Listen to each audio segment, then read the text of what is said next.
My first question to you deals with one of the biggest news that's concerning coronavirus pandemic right now. The pause on Johnson & Johnson's single-dose COVID-19 vaccine. This happened last week due to these rare blood clots seen in women from the ages of 18 to 48. And since then, it's been on a pause. My question to you is, was this pause a wise decision of the government and of the FDA and CDC? I believe so. I think whenever you have an adverse reaction like that, which is reported in a cluster of people, especially women in this case, and there was one male patient as well, you have to look at the data to make sure that everything's okay. Now, let's put things into perspective. When you take a flight to fly from here to California, your risk of having a blood clot is between 3% to 12%. Wow. The risk of clotting here is only 1 in a million. So it's very minuscule. And I think it's better to err on the side of caution, take a look at the data, and then come up with specific recommendations. And I believe when they do come out with recommendations, they are going to say, let's not give it to people that are at higher risk of clots, who are taking certain kinds of hormonal pills or certain kinds of medicines. And let's wait and see when the recommendations come out. So they would be able to restrict the incidence of even these rare side effects. Yes, and Dr. Anthony Fauci has said that perhaps we'll know what's going on with the Johnson & Johnson vaccine this Friday. And he's also said that there may be some restrictions. What do you think these restrictions are going to be? And because it is affecting more women right now in the cases that we have seen, do you think it'll be eligible for older women and men instead of that age group that got affected? Very possibly. Again, I'm sure you're alluding to what happened to AstraZeneca in EU and in Germany and Belgium and all the EU countries. There's a difference between the AstraZeneca vaccine and this vaccine. They're both with adenovirus vectors. However, this is a human adenovirus vector vaccine, and they do work differently. So can I predict whether they would have a restriction based on the age? There's a good chance that they might do that out of an abundance of caution. Do I believe that the science is there to really restrict it? I don't think so, because the incidence of these side effects has been very, very low. Right. So are you trying to say perhaps the benefits sort of outweigh the risk right now, especially looking at the numbers, we're looking 1 in a million? Yeah, so let's put this again into perspective. We really need vaccines in this country. Whichever vaccine you can get, you should get. The issue here is with Johnson & Johnson vaccine, we have a standing order with the company. We need that vaccine distributed so we can give it to a lot of people and prevent further cases of hospitalizations and death. So the purpose of vaccination was never to get rid of the pandemic completely, which it can't. The purpose is to restrict hospitalizations and restrict the number of people who get really, really sick. To that outcome, I think the vaccine is really important to have. And I believe if you segment it and say, well, we found these kinds of patients are at bigger risk, and let's not give them the vaccine and still continue to give the vaccine, I think it's a fair choice. Right. These blood clots, Dr. Jain, I'd like to know how dangerous could they get for somebody's body? Could some people be okay even after getting these blood clots, or how risky is that whole thing? So unfortunately, these have been very serious kinds of blood clots, either in the brain, a blood vessel in the brain, or in the abdomen. So it has also been found that the incidence of the symptoms have been 7 days to 13 days out from the dose of from the first dose. And people have had headaches as a premonitory symptom, abdominal pain, for example. So I wouldn't categorize them as minor blood clots that people could get by. It caused even 1 death. I do think that these are pretty serious blood clots, and that's why they had to put a pause on it to come up with a much refined criteria as to who could get the vaccine. Right. And I'm sure we'll see this unfolding in the next few days. Yes, for sure. And when you are looking at this vaccine, Dr. Jain, the Johnson & Johnson single-dose vaccine, for people that have already been vaccinated, that's about 7 million people in this country already. What's your advice to them? Should they be looking out for any symptoms, even say a week or two after being vaccinated? So if you've passed the 13-day cutoff that they found in these handful of cases, or 2 weeks, I think you're okay. The prevalence of these cases has been early on, and it has been a drastic case of blood clotting. So I would think if you've already gotten the vaccine, know a couple of things. One is you can never get another vaccine or drug that is adenovirus based, because you're using the same vector for which your body would now have antibodies. So remember, adenovirus vector is used for cancer treatments. There are a couple of drugs like that. It's used for gene therapy, and it's in the works for other treatments as well. So anyways, it's a one dose thing. So you've gotten exposed to adenovirus vector, you can't get another product with adenovirus in it. And I think if you've been past the 2 weeks, you're pretty much safe at this point. At least we don't know of any data. Now, if more cases get reported, that's another thing. But so far, we've not heard of any such cases. Right. Dr. Jain, the Johnson & Johnson vaccine also has a less efficacy than Pfizer and Moderna. And now we're seeing this case of blood clots and the pause in the vaccine. What do we do to sort of encourage the participation of everyone into getting a vaccine? Do you think this is going to increase the vaccine hesitancy in the country? Of course it will. I think the way it has been blown out in the media and the way it has been discussed, people who are leery of getting vaccines would probably shy away from taking this vaccine. Right. However, I think free flow of information as it comes is really, really essential to build trust.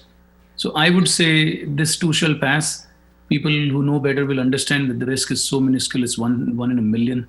It's not that big a risk versus your risk of getting COVID and getting hospitalized or dying from it, especially in certain vulnerable age populations. One other thing I would like to point out, this vaccine, unlike Moderna and unlike Pfizer, has actually been studied in colored people. It was studied in South Africa. So the South Africa strain is better tackled by this vaccine. So it does have an advantage. And we have to wait and see for Pfizer and Moderna when they come up with a booster dose, which will take care of these variants in a better way. But until then, Johnson & Johnson vaccine is a slightly better product for those reasons. Just a follow-up question to that. What do you say to anti-vaxxers, doctor? We've been hearing that there's actually a huge portion of the community in the United States that doesn't believe in vaccine, and they still think getting a vaccine is somehow more harmful than getting COVID-19. What do you say to those people? I would say I hear you, and I trust that you're making a judgment based on good information. And if there is an element of mistrust, then you should seek out the answers, talk to your doctors, talk to other people, review the data for yourself. I would also say stay away from social media in researching for your vaccines, simply because there are lots of other countries that would want the US to fail. And there's a lot of misinformation spread on social media, and which unfortunately, this being a free country and freedom of speech being, a prerequisite for us, I think it's just much more smarter for you to actually seek out information with medical professionals, as well as the CDC, as well as other people that are talking about these vaccines. I do think it's a personal choice, and I would respect that. However, I would say consider the odds of a 75-year-old who's not getting the vaccine and gets the disease and the chance of dying from COVID versus the risk of a side effect from the vaccine. Millions of people have taken it. If you would rather be the later ones to take the vaccine, so be it. But it's okay by me. I think I would respect their choices in this case. Yeah, but we really want to promote here, go get your vaccine, everybody, whichever one you're eligible for, make sure you get it. Let's now talk about another big news that's concerning experts nationwide, actually experts globally, Dr. Jain. There is this new surge of coronavirus cases. Currently it's affecting certain parts of the United States, but we're hearing it's going to go all over. How are you looking at these current numbers of cases and hospitalizations? And how worried are you, especially looking at the fact that these variants of COVID-19 are also spreading? How are you looking at this whole situation? So let me just segue from your last comment. I think your comment was that we should encourage people to go get vaccinated. My message would be, please wear masks. Though that is a very effective preventive measure. Now, going back to the issue of the coronavirus and the variants, this is expected. One variant will predominate, and soon the virus will figure out a better transmission and a better infectivity, and then you'll have a new variant. So you'll keep having these waves, and hopefully the vaccines that we took will provide a lot of protection against these. I think the government agencies will have to kind of restrict how fast they open things. And as soon as the numbers start to increase, they have to pull back those measures. And so you'll have these closures or semi-closures and reopening and full opening, and again scaling it back. And I think that is going to be our life for the next year to 2 years. Right. But doctor, while we're still trying to deal with this new surge and getting vaccinated, the entire nation, many states are, currently loosening their restrictions, which also includes ending the mask mandate. Do you think that's a wise decision at all right now? So this is the beauty of our union. All the states can decide for themselves what they want to do. And Thomas Jefferson, when they and John Adams, when they helped write the Constitution, this was built into the Constitution. It's very hard for people from other countries to fathom it because they come from authoritarian states. Here, there's a balance between the power that the federal government has and the state governments have. So I would say those state governments are led by elected officials that represent their state and their thought. Yes, you and I might think that there's a science that everybody has to follow, Right. but I would leave it up to the states to decide. And I think our current approach is okay. I would still disagree if you ask me my personal opinion. I would disagree with taking away the mask mandate, and I would disagree with not really going full throttle with the vaccination drives, simply because the science is on the side of wearing masks, and the science is on the side of taking vaccines. However, we're a free country. People can choose what they want to do, and that's okay. Yeah, and when you are looking at this surge, and we are hearing it's also going to start affecting the northeast, of this country, which was once the epicenter. Do you think young adults are responsible for this, especially due to spring break and what it did to certain parts of the nation? I wouldn't say that. I would say this virus is an anti-human, anti-social virus. Right. The reason we've survived for millennia is because we're social creatures. We hang out with people, we communicate with them, and that's a big portion of our lives. So when groups of people, regardless of their age, meet and convene and as a commune or have a dinner together or meet and talk things over or grieve together, I think that's just normal. This virus is just one of those diseases that is just a terrible disease. It affects everybody in those kinds of groups. Do I think that necessarily kids who are younger or college-going students have actually spread the virus? I don't think so. I have not seen data to support that. I would think that they are pretty well educated, pretty well informed, and I would trust that I would trust their judgment that they wouldn't bring the disease or the risk home to their parents and their grandparents. So I wouldn't point a finger at any particular age group. Right. I would say, if anything, when we early on in the epidemic or the pandemic, we closed the colleges and sent those kids home, that might have been a factor of a lot of viral transmissions going to the elderly population as well. So sometimes it's just it's in hindsight that we learn a few things. I would say most of the people that I see in New York, at least around me, they all wear masks. So I'm pretty happy. I think we're doing the right thing, and people are actually doing the right thing. We need to support that. Right, and you just mentioned young adults. I want to mention children real quick here and have your opinion on what's happening with children getting vaccinated. And how important do you think it is for us to vaccinate children in order to get herd immunity? That's the only solution to this entire pandemic. So I think our trust is misplaced. If we think that vaccination is how we'll eliminate the pandemic, we are wrong. The only way this pandemic will go anywhere is if we find a drug that treats it. So we have Tamiflu for influenza, for example. Right. Same way we need a drug for it. The virus is a coronavirus beta family. It is very smart. It keeps changing. So we'll keep having to make newer and newer vaccines. As far as kids are concerned, it does affect them at a much lower rate. Most of them do well. And most of the vaccines that we have now aren't really for the youngest of the youngest age group. So when we do have the data and the data comes out, I think that would be an appropriate time to review it or to have a comment on it. At this time, the vaccines have been approved for younger people or middle-aged and elderly, and I think we should just pursue with that. And we'll wait to hear from the experts as to when the youngest of the youngest should get vaccinated. Right. I have a couple more questions on vaccine, doctor. Are you currently happy with the rollout of vaccines in this country? You have a couple of urgent cares in New York, so I'm sure you must have a lot of connection with what's happening with the vaccine rollout. Are you happy with how many vaccines you have gotten in your urgent care? Yes, I think overall the vaccination in the state of New York has been very good. You can't complain. There have been enough vaccination centers opened up. I do think that we delayed changing the criteria from the 75 and up to, from healthcare workers to 75 and up, and then to 65 and up. I think we should have done a faster rollout. I do also think that we did not really engage the community leaders, whether it's pastors, churches. We did not do a good job with engaging them. And a lot of these people, when there's a pandemic, they were scared. They weren't willing to come to medical facilities to just get the vaccination.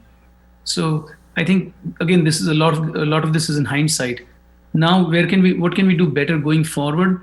I still think that community physicians, whether they're pediatricians, primary care physicians, family physicians, they are the go-to people where people actually go and get their medical care taken care of. So I think distributing to them aggressively is probably a better strategy. And I know the government, at least in the New York area, has been doing a phenomenal job. I can't complain with that. In your urgent cares, Dr. Jain, is the supply meeting the demand of the vaccine currently? So currently we have our vaccine only in the Manhattan site, and we have appointments that are being booked all the time. I think we have enough vaccines and enough demand, unlike the other states where they're piling up vaccines because there is no demand. I believe they should probably get those vaccines from those states and just pass it on to states that have the demand. Right. When you are looking at these vaccines, Dr. Jain, I would love to know right now, when we're looking at everything that's happening in the nation with the surge, with the variants, with Johnson & Johnson on pause, how should we be behaving once we are vaccinated? What is I know CDC has their own recommendation, but what is your personal recommendation for those people looking at everything that's happening here? So based on my personal communication with other physicians and based on my own experience, what we found, vaccines aren't 100% foolproof. Nobody has ever said that. Doctors who've gotten the vaccine have gotten COVID a second time and a third time. So what would be my personal recommendation? Well, I still do, and I would still wear a mask regardless of my vaccination status, except when I'm eating food. There's no reason for me to take my mask off when I'm with a group of people. So even if you're hanging out with other vaccinated people, I know the CDC is saying that you don't need a mask. I would still be on the side of caution and wear a mask. I think healthcare workers overall have the highest risk of exposure because they see so many people. So of course it makes sense for them to wear a mask, but it is very troublesome that people have gotten it a second and a third time. Right. And also the variants, as soon as the other variants come around, whatever protection we might have might drop to a level where we might end up with moderate disease. Right now, nobody's getting really sick because they've gotten the vaccine. Even if you get a variant, you're not going to really fall sick. That's true. How are you looking at air travel, doctor? Do you recommend that?